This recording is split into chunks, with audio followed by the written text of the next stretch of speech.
has.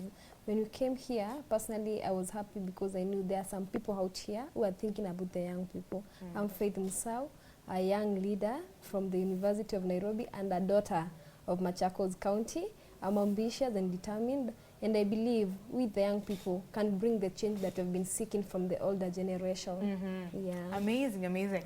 And going to you, the next guest that we have with us here in studio is Collins Chelule. And Collins Chelule is a youth leader, but not just that, he also holds a role as a techie, so he'll tell us more about that. Karibu sana, Collins. Thank you, Stephanie, and pleasure to be here today. My name is Chelule Collins. I come from a village called Irongo in Kiptagich location, Kiptagich ward, the Great Kuresai sub-county in Nakuru County. I am a leader. That is why I'm here today to talk about youth leadership, the upcoming leaders, and the impact they will make in the coming leadership. Thank you so much. Amazing. Yes. We are excited to have you here, especially because it's relatable now that you're young leaders. Let me start by, what made you believe that you are a leader as a young person? You know, what made you believe that you're a young leader, and what are your aspirations as a leader? Personally, what made me believe I was a young leader, it's because when I was growing up in my family as a firstborn, definitely you have to lead your siblings, you have to take the role of a mother, you know. And the second thing is that whenever anything happened in school, in churches, I could step up and try solving the problem. I aspire to be a leader whereby I believe in collaboration. I believe in leadership whereby you don't have to lock the doors for other people. You have to hold their hands. You have to nurture other young leaders. Like, for instance, personally, I have some people whom I mentor. I mentor some high school girls who are into leadership, not really politics. You know, there is a difference between leadership and politics. What's the difference? Though, you know, in leadership, you can be a leader without that political title. There are leaders in the professional sector, the CEOs and the rest. And then there are leaders who are politicians. So for you to be a leader, you don't have to have a title, you don't have to be a politician. You can serve in your capacity as a leader. You can lead different people in different places. Okay. Yes. Wonderful. Thank you very much for that. What about you, Collins? What made you believe that you are a leader, and what are your aspirations? Yeah, sure, Stephanie, and I like what Faith has just said, that leadership is not about holding a position in government. Myself, I started being a leader way back when I was in primary school. It's a long story anyway, I cannot mention the real thing, but I started becoming a leader when I was in class 6. I realized that I had leadership skills.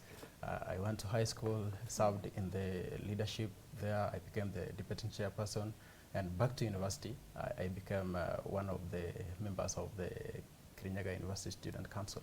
That is what really made me to really think about the young people and to really champion their interests, not only to serve as a leader, but also to champion their interests so that we can move to a society where everything is free, everything free from discrimination and all those things. Okay, yes. That's interesting, and I love how both of you holding positions at the university level. So, would you say that the student council leaders there actually are, or the dockets there shape the kind of leaders that we will see out here after you graduate, either in the political system or in the industries? Let me just continue with you, Collins.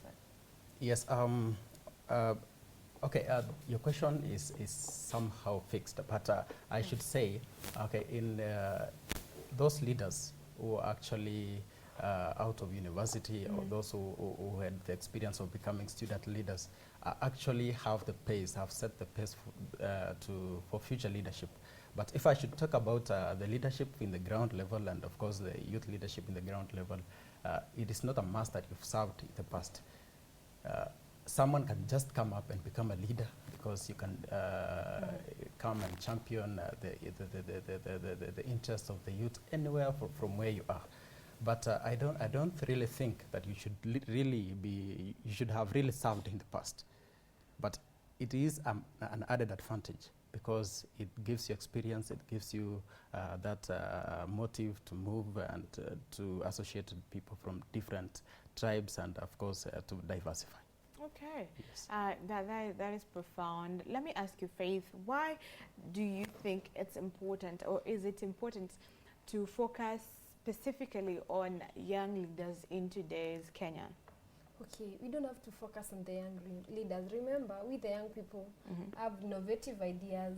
We know the current generation is going through, unlike the older leaders. So the only thing we should be having is intergenerational conversations, whereby the older generation brings us their experience, and for us, we tell them the current affairs. You know, these people don't tend to understand what we are going through. Maybe, you know, their time, ulikuwa ukigraduate, you already have a job. But how about now? Many youths are unemployed. How do we solve that? It's only a young person who can understand that. You cannot tell someone mwenye alimaliza 4th year akiwa ashapata job that unakosa kazi. Yeah, they know it is realistic, but they don't know the pain. So for us, we have to partner with them.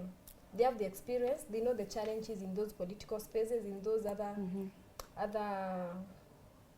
how roles? do I say? Yeah, professional bodies. Those CEOs, they know what people go through, they know the challenges and everything. So you have to go to them, bring the fresh ideas from a perspective of a young person. For example, we have the Gen Z. You remember when we started the Gen Z movement? These people thought that these kids are just shouting, maybe in miadarati. They didn't know we could make it. No one believed we could enter the parliament, but they were so much surprised. What if, when this thing started, they could have called us and told us, okay, what do you guys want? How can we solve this? You have identified the problem, but what are the solutions? What should we do for you to feel included, maybe in the government or in wherever? Yes. Okay. Now, let me ask you that same question that you're saying that they should ask the older generation of leaders. What do you want? Like, what does the Gen Z generation, is particularly for the young leaders, want? How do they want to be included in in the decisions of the country? You know, one, we cannot be activists forever. For change to happen, we must have some policy makers. And that's where we as the young people, not really the Gen Z, even the millennials, they are still young, they can relate with us. I was told they're actually Zenennials now. Those are the millennials that are, relate to Gen Z's better. The last months of millennials. Yeah. So we cannot keep being activists as the Gen Zs and millennials. We have to be the policy makers. You know, change cannot happen, especially through social media. You know, for us, we use social media as the biggest platform for us to mobilize, to be the voice of the voiceless Kenyans. Not everyone has that confidence. And so we, as the activists, we should take those positions, be it in the political side or wherever. You know, when you choose a member of parliament who was an activist, they'll be in a position to implement policies that are going to be the solutions of the things they were identifying while they were activists of the country. Okay, Yes. interesting. Let me ask you, Collins, what do you think about the online activism that's happening?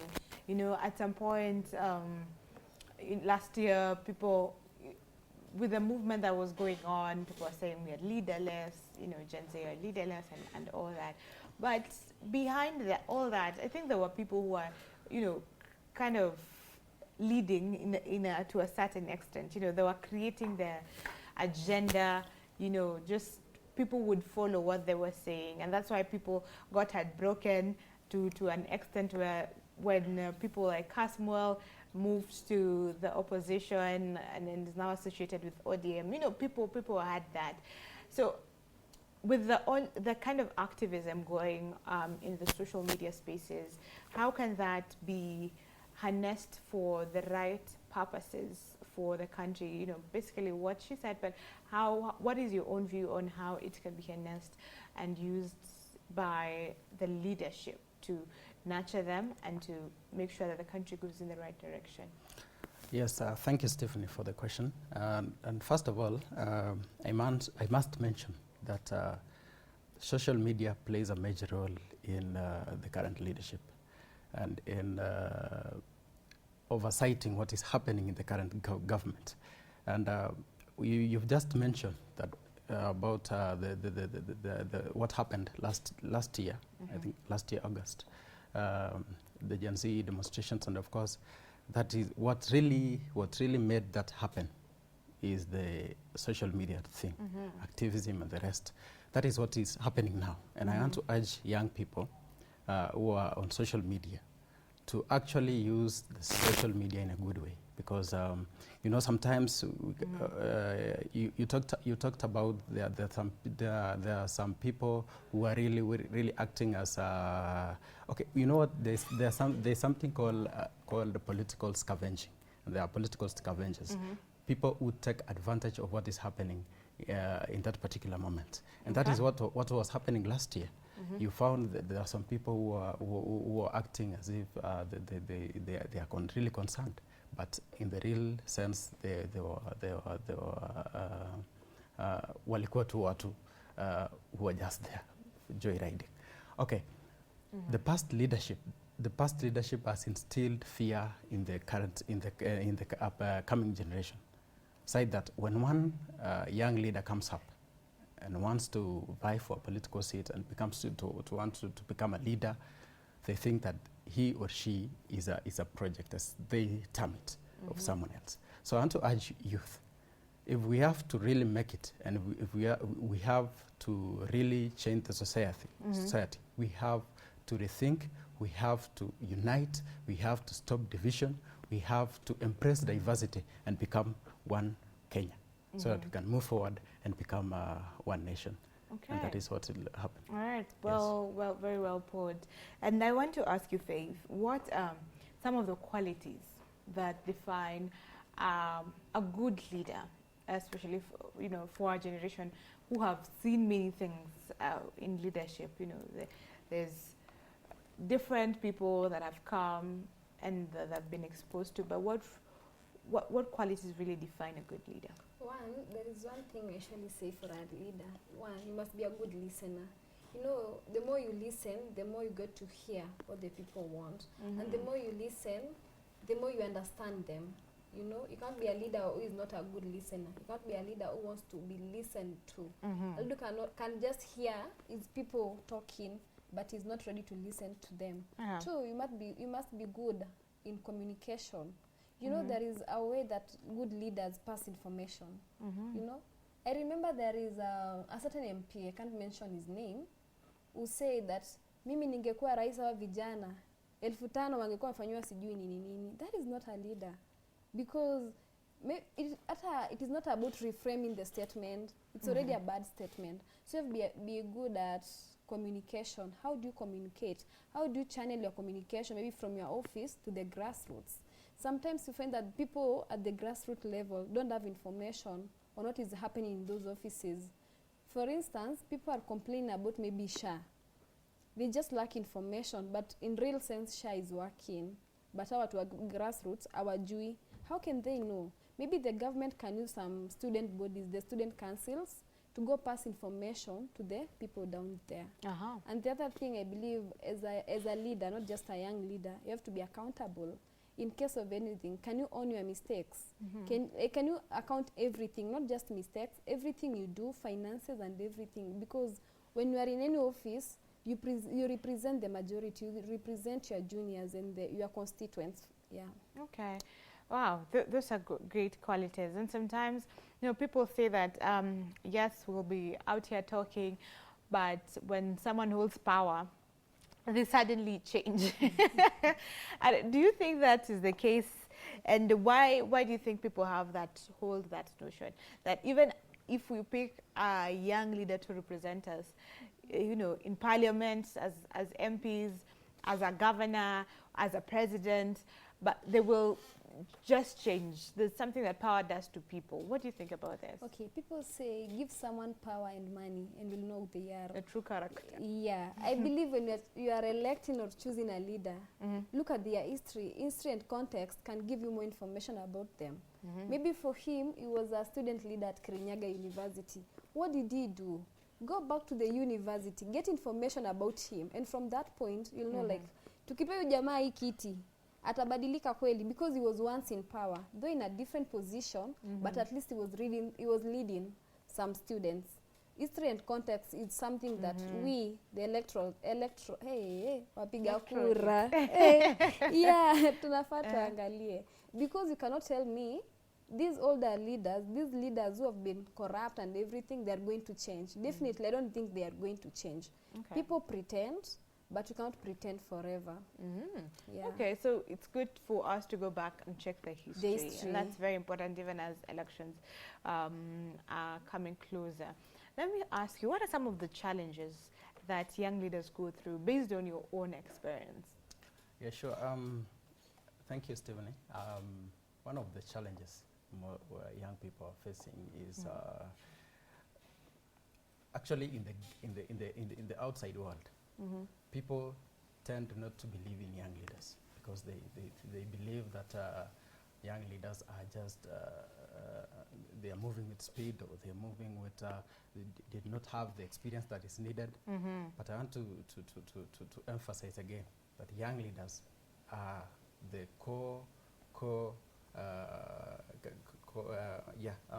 wao ndio wanafaa ku lead in the current world, because we are miles back. Where we are now as a country, we are miles back. Okay. Because if you look at the economy of Kenya, someone was talking about a country. I don't want to mention the name, but he was talking, saying some years back, Kenya and the same country were in the same Singapore, yes, were in the same level, but it was back. So, but now you can find that Singapore is far ahead of us, just because of corruption and the rest. Now, and back to the question you asked, Faith, about the qualities of leaders. I usually say, you can never find, I usually use this term, that I have never seen a chameleon which grows up to become a cow. Yes. Wow. It's just an assumption that people use to say when a person is given power and money, he or she changes. That person was hiding inside those poverty and the rest. But when he or she gets power, they change instantly. But I don't believe. And back to your question about the challenges young leaders are facing. So the first one is the society does not really believe in young leaders. Number two is leaders, young leaders really don't have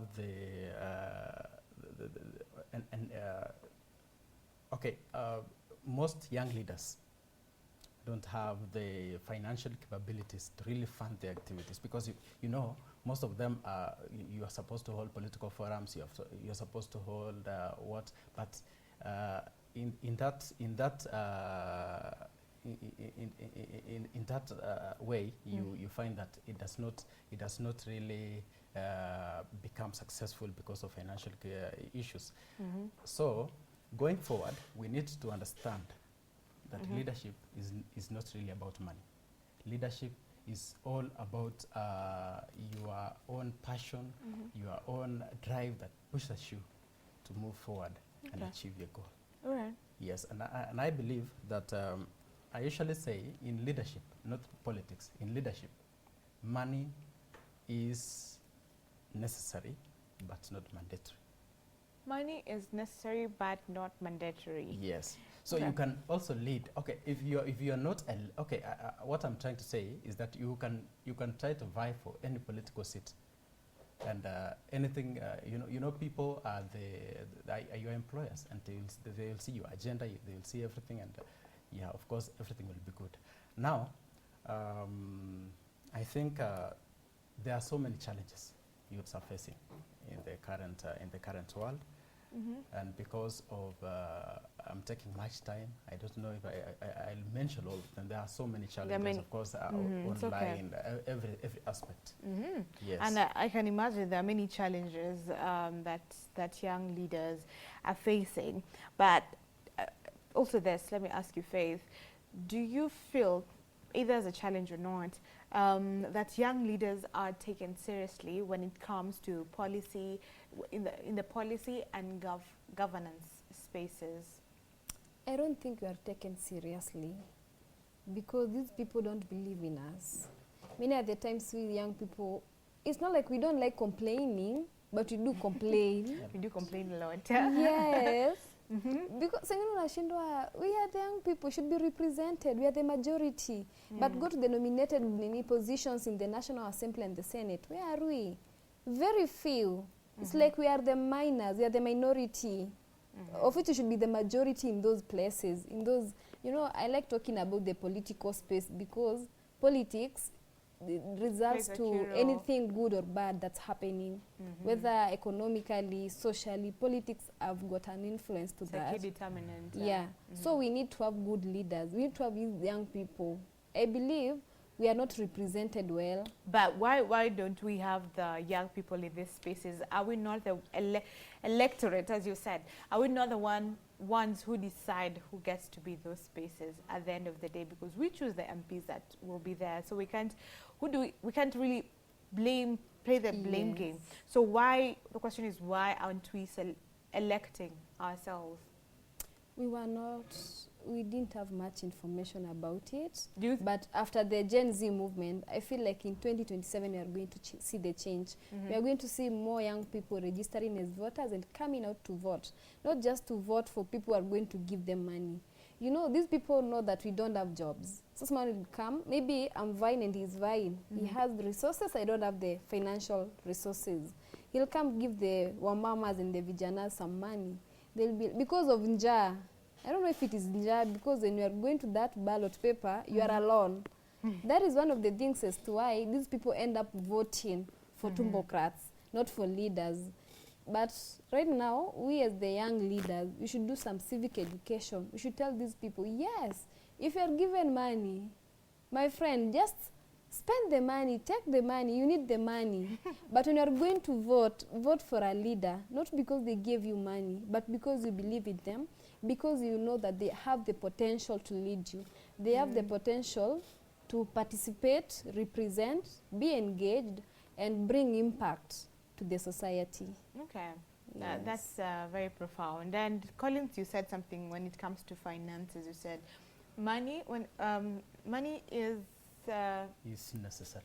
Is necessary, but not mandatory. Mandatory. All right.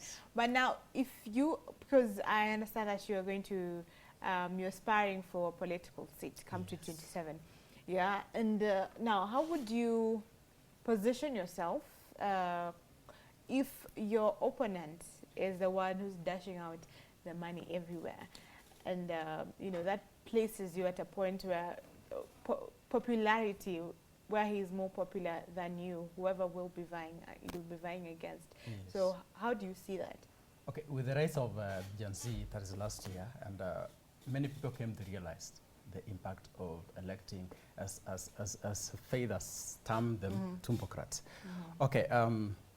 There are so many challenges youths are facing all over the country. Yeah. And one major challenge is financing. And when those people come splashing out currencies, and of course that one, and as I stated before this, I believe that youths have come out this time round to understand who they are and to understand that future leadership is theirs. In the past, we used to talk about the future, but now, this is the future that we were waiting for. There is no other future coming. The next generation will take over from us. How will we hand over the leadership to them? Okay. So I believe there is what we call civic education, as Faith Musawa has just stated. We shall be going all over the country. There are various youth leaders. We are not the only youth leaders who are in Kenya. So I believe that leaders from various regions are going to the ground level, educating people on how to actually choose the right leaders, not basing on the financial issues and financial capabilities. You have to choose a leader, not a politician. Okay. That is my point. Okay, so choose a leader, not a politician. Yes. And you're saying that this takes a lot of civic education Yes.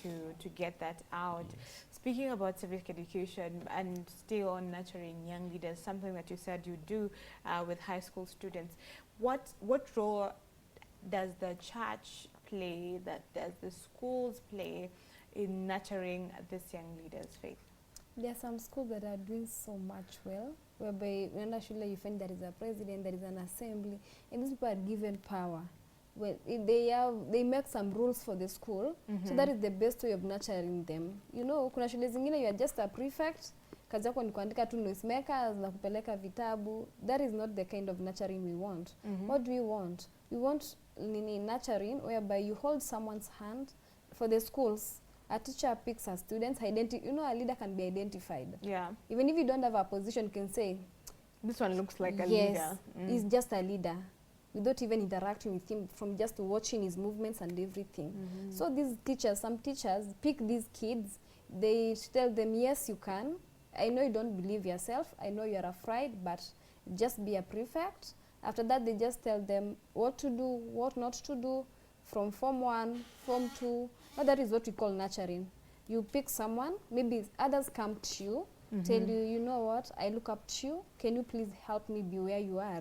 But there are others whereby we just identify someone. Okay. Unaka even Ona Faye can be a leader, but she doesn't believe in herself. I can make her be the best version of herself. Yes. Okay, I think that is very profound. And I want to ask you, Collins, again, can young people, you know, when we talk about the young people taking the more leadership positions come 2027, the next general elections, you know, how can the young people build a mindset of resilience and to operate in tough situations? Because as the current generation is, how the current generation is being seen, and I'm talking about Gen Z and a bit of millennials, some part of millennials, they're seen as, by the older generations, as people who are, I don't know how to put it, but they easily give up, you know, and they want things done quickly. So it's like we don't have that resilience that they had growing up, or times have just changed and made it different. So I'm asking you, how can these young people build a mindset where they can operate in tough environments, looking at the economic challenges that are there, that they will still be able to operate, looking at the kind of critique that is there now in the social media space? Like, how do you still, are you still able to stand? Yes, yes. Thank you, Stephanie. First of all, I believe that leadership starts from a personal level, where you just feel like you are a leader. And leaders, as you said earlier on, while you were actually putting up the question, you said resilience. A leader has to be resilient. A leader has to be hardworking. A leader has to put a spirited fight towards the goal. That is the overall thing a leader should be having. You know, you cannot be, as you said, there are so many youths who are about to come out to run for political seats in 2027. And I believe that each one of them, if you believe that you have to run for that political seat, you have that passion for leadership, you have that resilience, you have the spirit to fight towards the end, because it is not easy. Generally, politics, I should put it, because leadership, you have to venture into politics anyway. Because politics is not easy. Sometimes you are held. Sometimes you are being accused of doing so and so. You know, social media thing. You have to be focused, and the big word today is focus on the end goal. That is the ballot 2027. Focus on the end goal, and that is the ballot. Yes, you have to focus. Okay. Yes. All right. I believe people, you know, need to have the right focus for the leaders and even the people that will be electing. And Faith, let me ask you, what systems therefore need to be put in place to support young leaders? One, we have to be having some empowerment programs, maybe economically, socially, financially, we have to empower these young people. That is one system that should be put in place, whereby we don't have to be given hustler fund. I believe we should be given the VIFA. Like the other day I saw Sudi giving those things to the people. That is the kind of empowerment we want. Because there is no way you're going to give me 5,000 to start a business. That's enough food. I'm going to buy food, you know. I should be full before I look for money. Okay. But if you give me that something worth 5,000, that's going to help me get more money. That's the better. If you're going to give me the skills, the soft skills or any skill that is going to help me get money, that is the best way you can empower us. You know, with the young people, we don't want, we already have the knowledge. Most of us wamesoma si kama kitambo, because ukienda kwa family of 5, maybe if I've gone to the university, maybe huyu mmoja ako college. So I believe there are many ways the government can empower us. Not even the private sectors. They can just call the young people and also mentor them, because sometimes we think we know a lot, but maybe we don't know. That's where the older people, our parents, not just leaders, but even our parents come in. They tell us, you know, Fei hii kitu haipigwi hivyo. Steph, hii kitu haifanywi hivyo. Yeah, you have to do this for you to get this. But if you do this might be affected. Yeah. Okay, wonderful. And I absolutely agree with that. And as we come to a close on this conversation, before you give your call to action, let me ask you, Collins, because we have talked a lot about leadership, the social media, and all that, just to create a clear distinction between what is true leadership and what is just social media popularity, because you might be very good on social media, but you're not a leader. So please give us the distinction. Yes, okay. Thank you for your question, Stephanie, once again. True leadership means you are ready to serve. You are ready to serve in all aspects. Whether you have it, whether you don't have it, you are ready to serve. And I can put an example. I don't like talking about myself, but I want to put an example. The people from Kuresoi South know me very well. The resilience I have, you know, you are talking about social media. I want to say social media and the real leadership is two different things.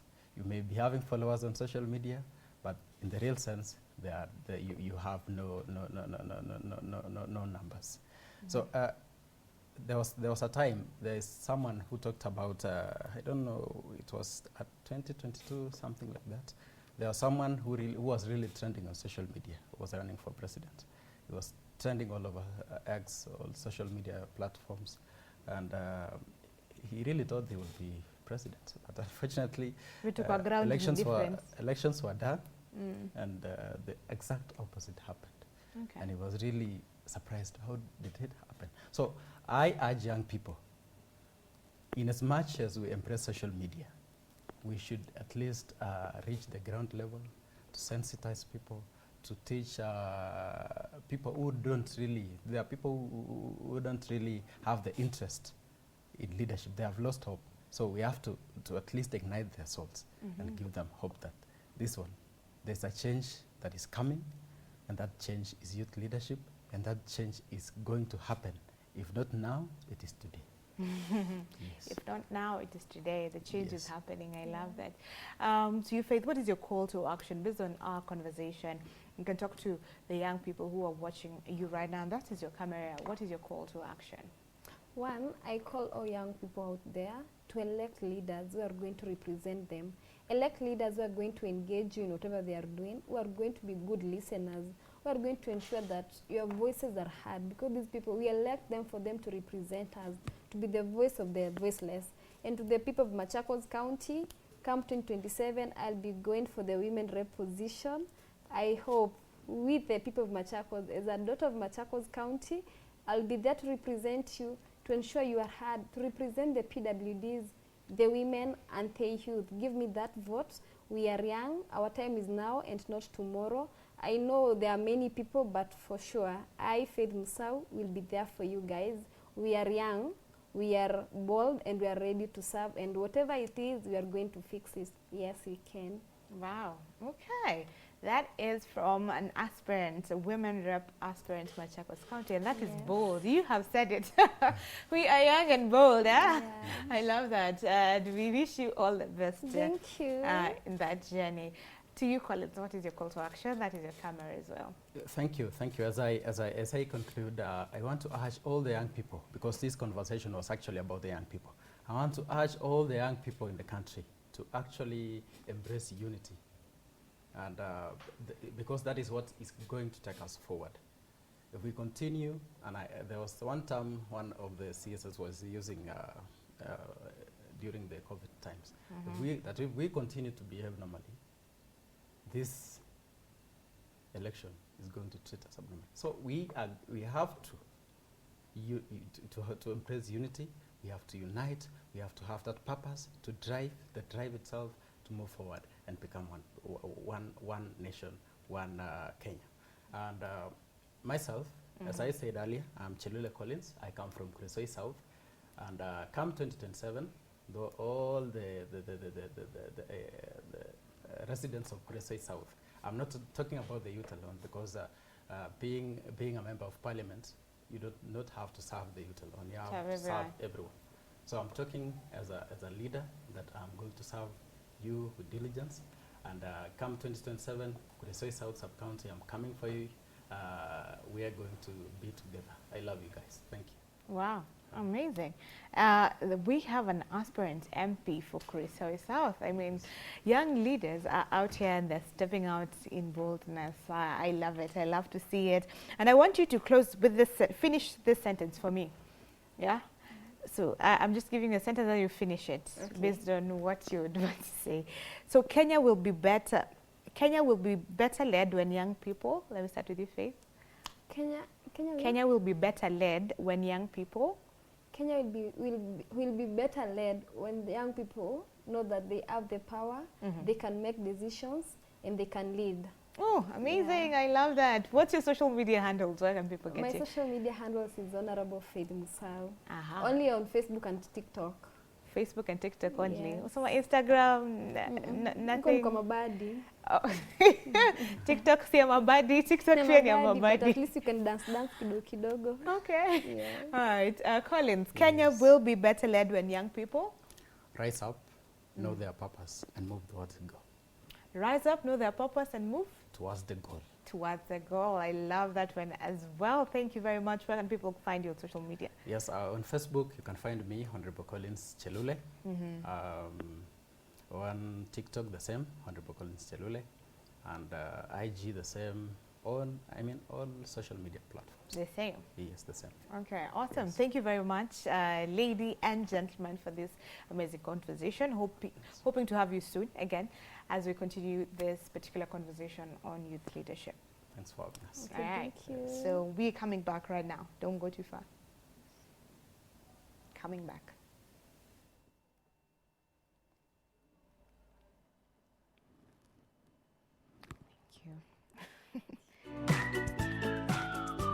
We have been left hanging, sorry. So just sit.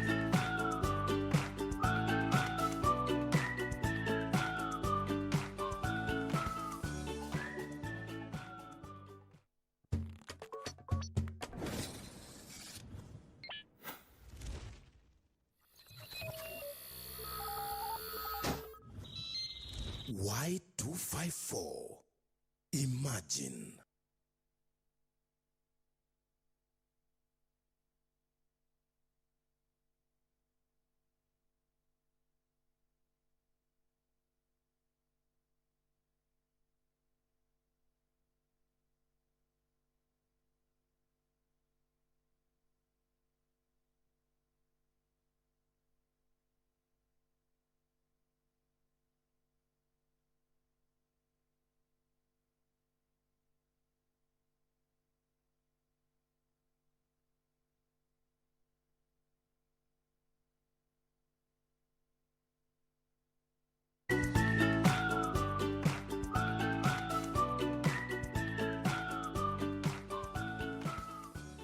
All right, I'm back with some good news. As I said earlier, I'm only repeating for the people that did not hear this in the morning because we want to gift you for Father's Day. Father's Day is on the 15th of June. That will be on a Sunday. But before then, we want to appreciate you because you're appreciating your father.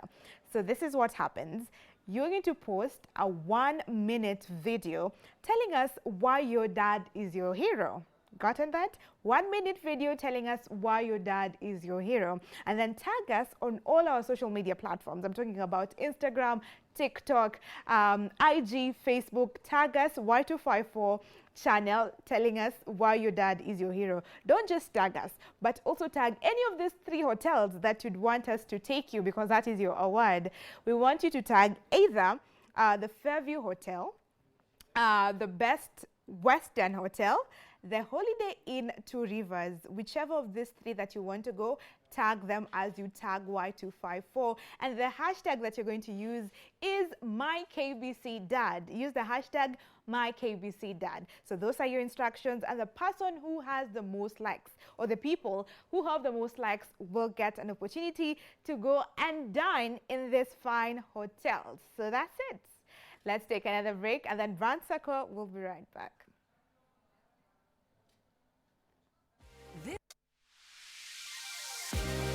This Father's Day, tell us why your dad is your hero. Is it his strength, his kindness, or his bad dad jokes? Post a 1-minute video sharing what makes your dad unforgettable. And you could win a 1-night staycation at one of these hotels: the Fairview Hotel Nairobi, the Best Western Hotel Upper Hill, or the Holiday Inn Nairobi. Simply tag your 1-minute clip at Y254 on X, Facebook, and Instagram for your chance to win. Choose one of these hotels to also tag in your post, and you could spoil your dad for a night at Holiday Inn Nairobi, at Fairview Hotel Nairobi, and at Best Western Upper Hill. Don't forget to use the hashtag MyKBCDad. Let's celebrate our heroes in style.